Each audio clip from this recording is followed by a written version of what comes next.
میرے پیارے آقا صلی اللہ تعالی علیہ وسلم کے پیارے دیوانوں، اسکول کے اندر ایک ہی کلاس میں کئی بچے پڑھ رہے ہوتے ہیں، لیکن سارے بچے وہ مقام نہیں پا پاتے جو کچھ بچے پا لیتے ہیں۔ کوئی صرف پاس ہوتا ہے، کوئی سیکنڈ کلاس آتا ہے، کوئی فرسٹ کلاس آتا ہے، کوئی ڈسٹنکشن، کوئی میرٹ لسٹ میں۔ ایسے ہی ایمان کا بھی معاملہ ہے۔ کسی کا ایمان بس ایمان ہی ہے، کلمہ پڑھ لیا مسلمان ہے، کسی کا ایمان تھوڑا سا اسٹرانگ ہے اور کسی کا ایمان بہت اسٹرانگ ہے، اور کسی کے ایمان کی پوزیشن یہ ہے کہ بالکل کمال تک پہنچا ہوا ہے۔ اور مجھے آج جو آپ کو بتانا ہے وہ یہ ہے کہ آپ کے پاس اور ہمارے پاس کس قسم کا ایمان ہے، ذرا اس کو تھوڑا سمجھ لیں۔ اس کی وجہ یہ ہے کہ ایک کنفیوژن پیدا ہو رہا ہے کہ ہم مسلمان ہیں تو پھر پوری دنیا میں مارے کیوں جا رہے ہیں، جبکہ قرآن کہتا ہے وَأَنْتُمُ الْأَعْلَوْنَ إِن كُنتُم مُؤْمِنِينَ، کامیاب تم ہی رہو گے اگر تم مومن ہو۔ تو کیا ہمارے ایمان میں کوئی کمزوری ہے؟ کیا معاملہ ہے؟ تو میں نے جس حدیث مبارکہ کی تلاوت کا شرف حاصل کیا، فقیہ ابو اللیث سمرقندی رحمۃ اللہ تعالی علیہ نے اس حدیث مبارکہ کو الذکریٰ للذاکرین کے اندر نقل فرمایا ہے۔ ارشاد فرماتے ہیں کہ آقا کریم صلی اللہ تعالی علیہ وسلم نے ارشاد فرمایا اربع لا تصیر الا فی مؤمن،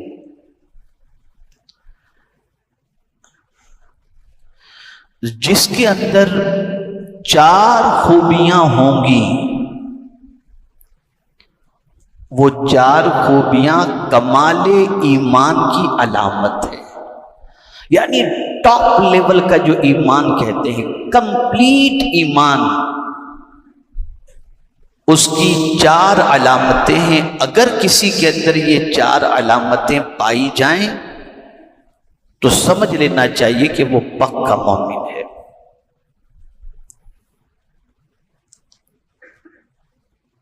پہلی چیز الصمت وہو اول العبادہ، خاموش رہنا، اور یہ بہت بڑی عبادت ہے۔ اور میں یہ سمجھتا ہوں کہ انسان پر جتنی بھی آفتیں آتی ہیں وہ ساری آفتیں زبان ہی کی وجہ سے آتی ہیں۔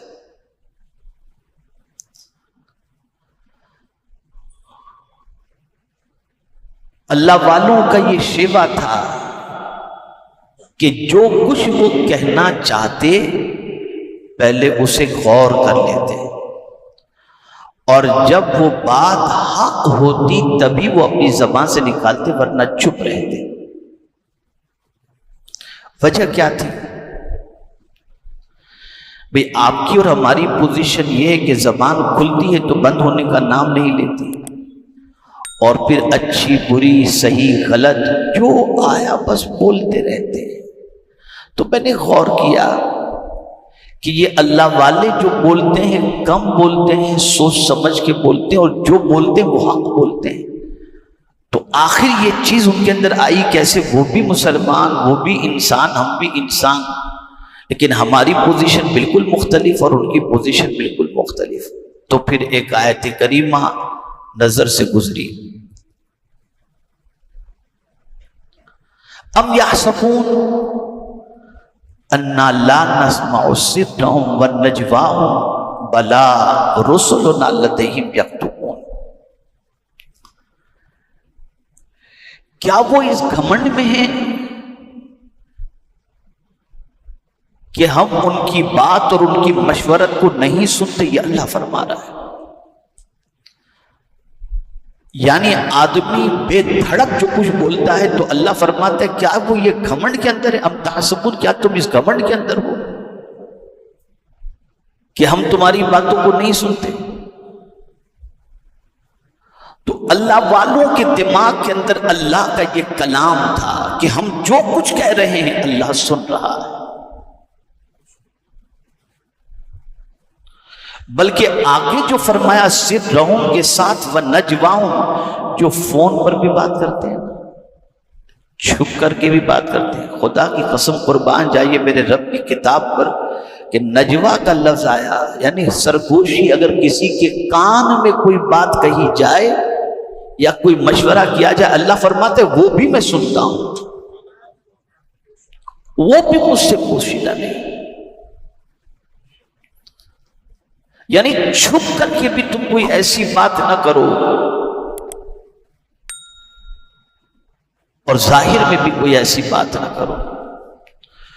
اور پھر یہی نہیں، اللہ فرماتا ہے کہ میں سنتا ہوں، بلکہ فرمایا بلا یقیناً، کیوں نہیں،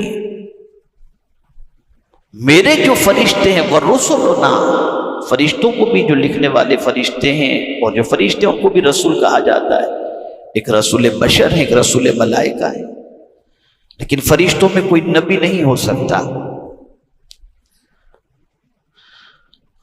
تو قرآن کہتا ہے بلاغ رسلنا لدیہم یکتبون، کیوں نہیں، ہمارے فرشتے اس کو لکھ رہے ہیں، یعنی ہم جو کچھ کہہ رہے ہیں وہ ریکارڈ ہو رہا ہے۔ مولا یہ ریکارڈ کرنے کی وجہ کیا ہے؟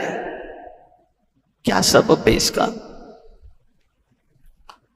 بلکہ ایک مقام پر قرآن نے کہا ما یلفظ من قول الا لدیہ رقیب عتید، جو لفظ بھی تمہاری زبان سے نکلتا ہے فرشتے اسے لکھ لیتے ہیں، نوٹ کر لیتے ہیں۔ یہ نوٹ کرنے کی وجہ کیا ہے؟ نوٹ کرنے کی وجہ یہ ہے کہ قیامت میں جب دفتر پیش کیا جائے گا تو اس میں یہ ساری چیزیں موجود ہوں گی، اور اللہ فرمائے گا اقرأ کتابک، اپنا اعمال نامہ پڑھ۔ تو اللہ والے کہتے ہیں کہ بھلا دنیا میں ہم ایسی کوئی بات کیے ہوں گے جو اللہ کی ناپسند ہو، جیسے مثال کے طور پر گانے، غزلیں، گالی گلوچ، غیبت، یہ ساری چیزیں، تو وہ تو اس کے اندر ہوں گی، اللہ کے سامنے پڑھنے کی طاقت رکھے گا کون؟ اس لیے کہ اس میں تو نوٹ ہے، محفوظ ہے۔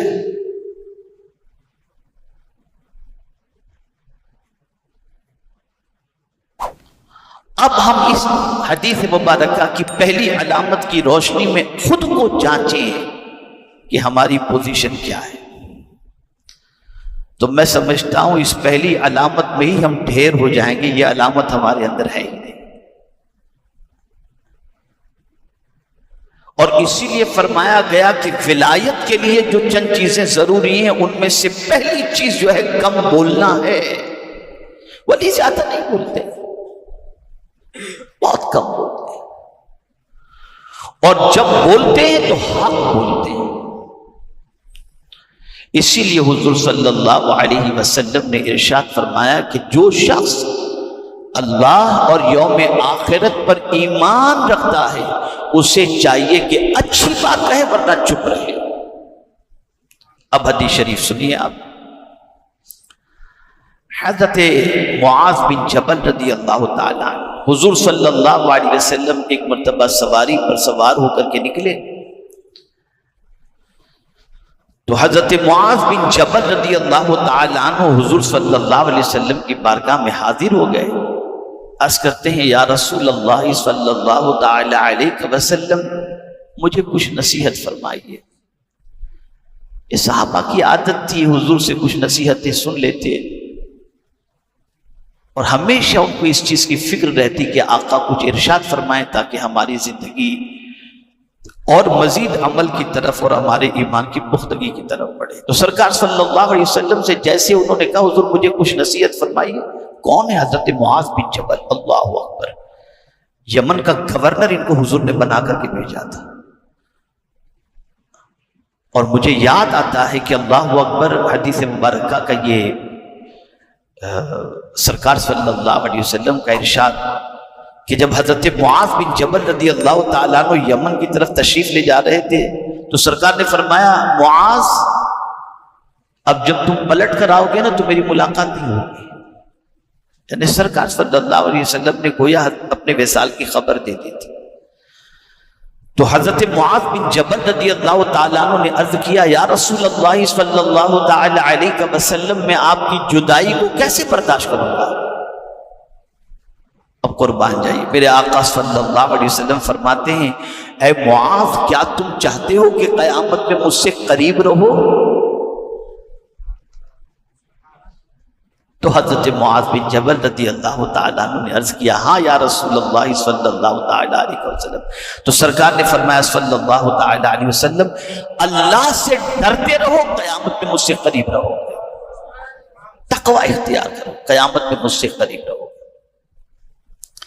تو حضرت معاذ بن جبل رضی اللہ تعالیٰ عنہ نے عرض کیا حضور مجھے کچھ نصیحت فرمائیں. تو سرکار نے اپنے منہ کی طرف اشارہ کیا. سمجھ گئے حضرت معاذ بن جبل. فوراً حضرت معاذ بن جبل رضی اللہ تعالیٰ عنہ نے حضور صلی اللہ علیہ وسلم سے عرض کیا یا رسول اللہ صلی اللہ تعالیٰ علیہ وسلم کیا زبان سے جو لفظ نکلتا ہے اس پر بھی اللہ ہماری پکڑ فرمائے گا. اب اتنا کہنا تھا کہ سرکار صلی اللہ علیہ وسلم نے حضرت معاذ بن جبل رضی اللہ تعالیٰ عنہ کی ران پر ہاتھ مارا اور فرمایا تیری ماں تجھے روئے. قیامت کے دن اوندھے منہ جہنم میں زیادہ تر جانے والے لوگ وہ ہوں گے جو زبان ہی کی وجہ سے جائیں گے. اسی زبان کی وجہ سے. اسی لیے میرے پیارے آقا صلی اللہ تعالی علیہ وسلم کے پیارے دیوانوں سرکار صلی اللہ علیہ وسلم نے فرمایا من صمت فقد نجا جو چپ رہا اس نے نجات پائی. حضرت آدم علیہ الصلوۃ والتسلیم. اب دیکھیے ایک تو آپ نے عذاب سماعت فرما دیا کہ جہنم میں جانے کی وجہ اوندھے منہ جہنم میں جانے کی وجہ یہ زبان.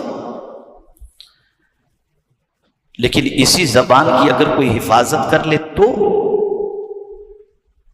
اب سنیے حضرت آدم علیہ السلام جب زمین پر تشریف لائے ان کی پشت میں جتنی ذریت تھی اس کے ساتھ تشریف لائے اور پھر جتنوں کو اللہ نے اس دنیا میں ان کی موجودگی میں پیدا کرنا تھا اتنوں کو پیدا کیا. تو روایت میں آتا ہے کہ ایک مرتبہ پوتے نواسے بیٹے بیٹیاں یہ سب ملا کر 40,000 کے قریب قریب حضرت آدم علیہ السلام کا یہ کنبہ موجود تھا.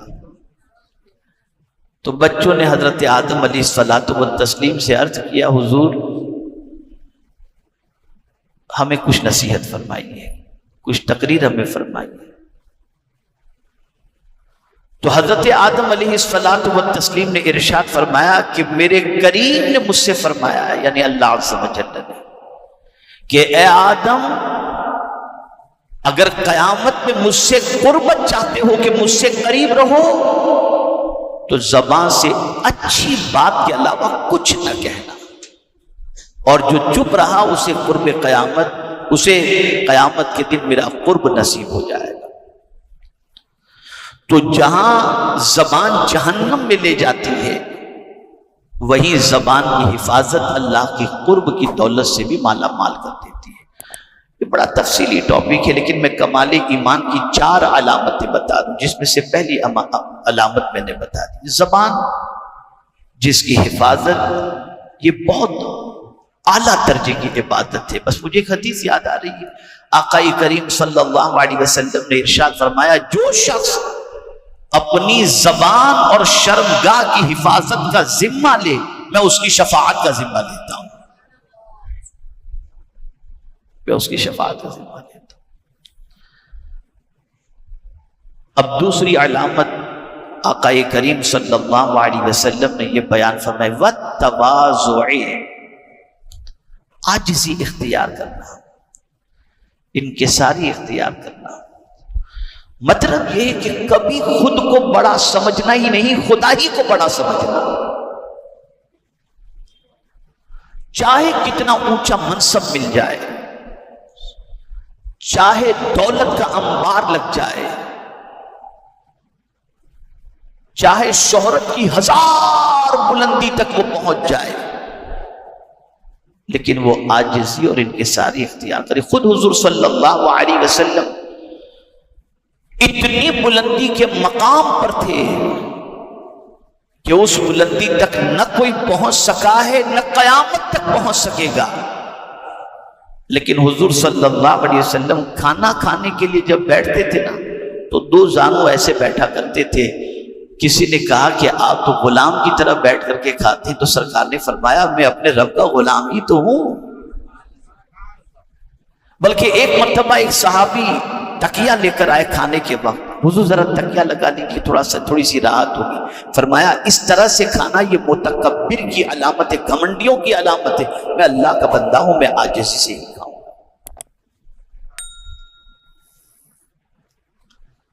اب بلندی کا جہاں تک مسئلہ، جس مکے سے آقا کریم صلی اللہ تعالی علیہ وسلم کو ہجرت کرنی پڑی، جب اسی مکے میں سرکار صلی اللہ علیہ وسلم فاتح مکہ بن کر کے آئے، فاتح مکہ،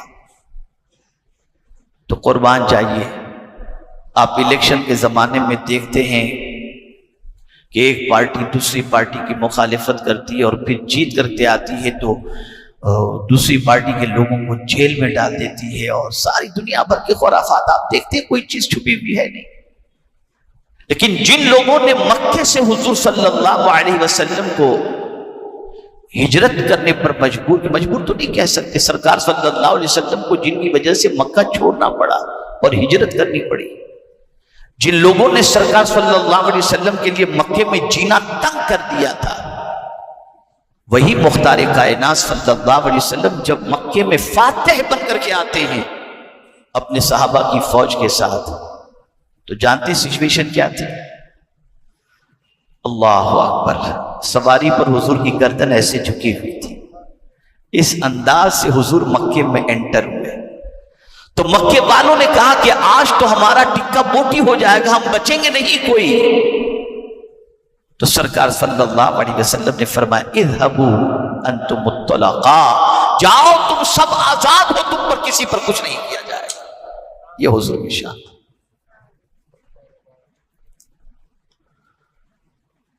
اور پھر یہاں ایک بات اور عرض کر دوں، اتنی بلندی پر کہ جن کو اللہ نے اپنے محبوب ہونے کا شرف عطا فرمایا، وہ رسول اعظم صلی اللہ تعالی علیہ وسلم، اللہ اکبر، مدینے کی گلی میں نکلتے نا، مدینے کی گلی میں، تو اگر یہ کہیں تو غلط نہ ہوگا، پاگل قسم کی عورت، ذہنی توازن جن کا بگڑا ہوا، وہ پکڑ لیتے ہیں حضور کو، حضور آئیے ہماری بات سنیے۔ اب اتنا اونچا درجہ کہ اللہ کے محبوب ہونے کا درجہ، لامکہ کی سیر کر کے آئے، جن کے لیے اسپیشل سواری اللہ بھیجا ہو، اس رسول کو ایک آرڈینری عورت جس کا دماغی توازن بھی ٹھیک نہیں پکڑ کے کہتی میری بات سنیے، سرکار اس کے ساتھ بیٹھ جاتے ہیں، اچھا تو بتا تیری پریشانی کیا ہے؟ کوئی خبر نہیں، کوئی خبر نہیں۔ بلکہ فرمایا گیا کہ آقا کریم صلی اللہ علیہ وسلم صحابہ کے ساتھ جب نکلتے تو بالکل ہٹو بچو بھاگو یہ کرو، کچھ بھی نہیں، حدیث شریف کے اندر یہ چیز ہے، کچھ بھی نہیں، بس سرکار صلی اللہ علیہ وسلم آتے، بسا اوقات تو لوگوں کو پہچاننا مشکل ہوتا کہ اس میں حضور کون ہے، اتنی سمپل لائف اور عاجزی کی زندگی تھی۔ تو یہ دوسری چیز بھی، کبھی زندگی میں گھمنڈ نہ کریں، تواضع اختیار، اس لیے کہ جو دینے والی ذات ہے وہ لینا بھی جانتی ہے، اس لیے جو عاجزی کرتا ہے اللہ اسے اٹھاتا ہے۔ تیسری چیز ذکر اللہ، اللہ کا ذکر، اس لیے کہ مومن جو ہوتا ہے نا وہ اللہ کے ذکر میں رطب اللسان رہتا ہے، اسے اس کے بغیر قرار ہی نہیں ملتا۔ ہمیں بستروں پر قرار ملتا ہے، انہیں اللہ کے ذکر میں قرار ملتا ہے۔ تو کامل مومن کی علامت یہ صدیق اکبر رضی اللہ تعالیٰ عنہ فرماتے ہیں میرا مولا جب مجھے یاد کرتا ہے تو پتہ چل جاتا ہے۔ فرمایا کیسے؟ کہا اس نے قرآن میں کہا فَاذْكُرُونِي أَذْكُرْكُمْ، تم مجھے یاد کرو میں تمہارا چرچا کروں گا۔ تو جب میں اس کو یاد کرتا ہوں تو پتہ چلتا ہے میں اسے یہاں یاد کر رہا ہوں، وہ فرشتوں کی جماعت میں میرا ذکر کر رہا ہے۔ ذکر اللہ یہ بھی تفصیل طلب ٹاپک ہے۔ تو تیسری علامت ذکر اللہ، اور چوتھی علامت قلت شر،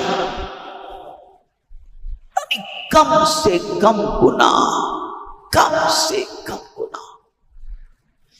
اسی لیے حضرت معاذ سے ہی سرکار صلی اللہ علیہ وسلم نے فرمایا اے معاذ اگر تم سے کوئی لغزش ہو جائے دو چار، فوراً اس کے پیچھے نیکی کر لیا کرو۔ کچھ غلطیاں ہو جاتی ہیں انسان سے، اور ان لوگوں سے گناہ کبیرہ نہیں ہوتے، گناہ صغیرہ انسان سے ہو سکتی، تو فوراً نیکی کر لیا کرو۔ تو جس کے دامن میں گناہ کے دھبے کم ہوں گے وہ سمجھ لیجیے کہ کامل مومن ہے۔ اسی لیے یہ بات سمجھ لینا نیکی کی کثرت سے ایک جنت ملتی ہے، اور گناہ کے بچنے کے عوض میں اللہ 2 جنت عطا فرماتا ہے۔ وَلِمَنْ خَافَ مَقَامَ رَبِّهِ جنتان۔ اب یہ چاروں علامتیں ہم اپنے اندر تلاش کریں تو پہلے میں ڈھیر ہو جائیں گے کہ ہماری زبان بے لگام۔ جہاں تواضع کی بات ہے تو ہم چلتے ہیں تو سمجھ میں آتا ہے کہ کتنا گھمنڈ ہے ہمارے اندر، اور جہاں تک ذکر اللہ کی بات ہے تو ہمیں کوئی دیکھتا ہی نہیں اللہ کا ذکر کرتے ہوئے، اور جہاں تک گناہ کی بات ہے تو ہماری سچویشن ایسی ہے کہ گناہ کرنے میں بالکل شرماتے ہی نہیں، بے دھڑک گناہ کرتے ہیں، اور کوئی خوف نہیں، کوئی ڈر نہیں۔